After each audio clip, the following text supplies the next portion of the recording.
अस्सलाम वालेकुम फ्रेंड्स, आप कैसे हैं? हमेशा की तरह उम्मीद अच्छे होंगे।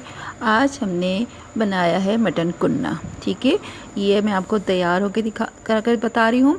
और ये खाया जाती है नान से, या वो रोकनी रोटी होती है जिसमें सोडा डला होता है, अफ़गानी नान से। देखिए कुन्ना तैयार हो गया है।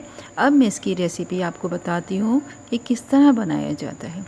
असल में कुछ ऐसा था, बन तो गया था, बस ये है कि अपलोड करने में थोड़ा सा टाइम था, तो मैंने सोचा कि चले आज मैं कर ही देती हूँ। और काफ़ी लोग फ्रेंड्स की रिक्वेस्ट थी कि आप कुन्ना मटन कुन्ना की रेसिपी बताएं। तो इसके लिए हमने लिया है आधा किलो गोश्त लिया है। और उसमें पहले मैंने घी डाला, घी में डाली एक अदद प्याज मीडियम साइज़ की।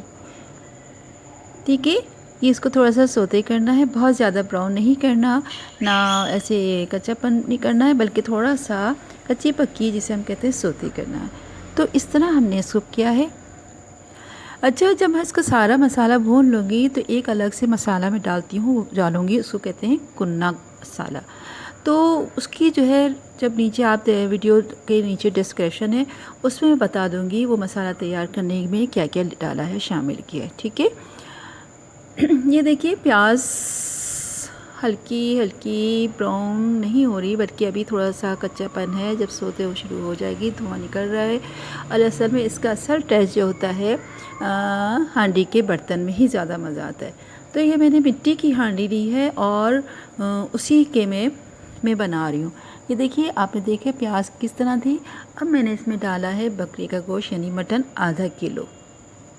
देख रहे हैं आप लोग, आधा किलो मैंने मटन डाला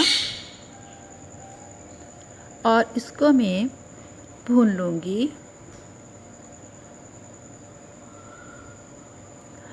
अगर आपने मेरा चैनल अभी तक सब्सक्राइब नहीं किया तो सब्सक्राइब कर लीजिएगा, बेल आइकन को क्लिक कर लीजिएगा ताकि आपको मेरी वीडियो मिलती रहे।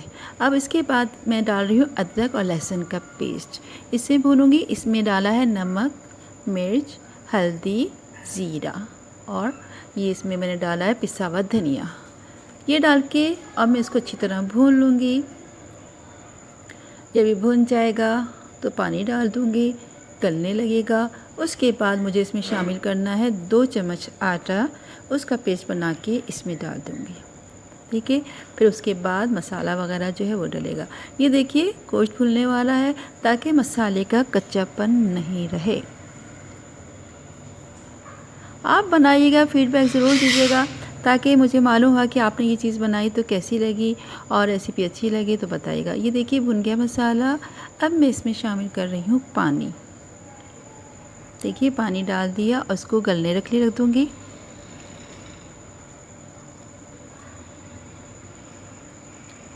अभी भी इसमें है। ये देखिए वो ज़रा ढकना ऐसा था कि मुझसे सही नहीं लिया था, मैंने इसलिए किया है। ये देखिए गोश्त तकरीबन मैंने देखा इतनी देर, 1 घंटा बाद तो गोश्त गलने वाला है। फिर मैं इसको अच्छी तरह भून लूँगी। इसमें मैंने अभी 2 चम्मच आटा है वो भी डाल दूँगी। थोड़ी देर बाद ये भुन जाएगा तो आटा शामिल कर दिया है। ज़्यादा नहीं डालना, बस 1 चम्मच बल्कि डालूँगी इसमें। ये देखिए 1 चम्मच आटा डाल दिया मैंने। और ये है कुन्ना मसाला पाउडर, ये मैंने बनाया है। ये आप डिस्क्रिप्शन में देख लीजिएगा ये मसाला पाउडर बनाने में क्या क्या चीज़ें शामिल की हैं। खाना बहुत सारे होते हैं, डिफरेंट तरीके की रेसिपीज़ होती हैं गोश्त का पकाने की, लेकिन ये है कि हर एक का टेस्ट अलग होता है। और मज़े की बात मैं बताऊँ, ये जो इसमें कुन्ना जो होता है हांडी में बनता है। ये देखिए तैयार हो गया है, बहुत ही ज़ायकेदार है, बहुत अच्छी खुशबू आ रही है। ये बाज़ार से नान मंगा ली थी, वैसे तो मैं बना लेती लेकिन बस हिम्मत ही थी, तो नान के साथ इसको खाते हैं। आप ज़रूर बनाइएगा, फीडबैक ज़रूर दीजिएगा। मेरा चैनल अगर भी अभी तक सब्सक्राइब नहीं किया तो सब्सक्राइब कर लीजिएगा, बेल आइकन को क्लिक कर लीजिए ताकि आपको रोज़ाना की वीडियो मिलती रहे। ये देखिए नान के साथ खाए जाते हैं और बहुत ज़बरदस्त टेस्टी है। वाओ यम्मी, मज़ा आ गया देखकर। ठीक है, आपको बीच में मेरे पैरट की आवाज़ आ रही होगी। ये पैरट्स मुझसे बहुत ज़्यादा अटैच हैं। मैं मतलब बोल रही हूँ, बता रही हूँ, तो पीछे से वो लोग ये देखिए आना चाह रहे हैं।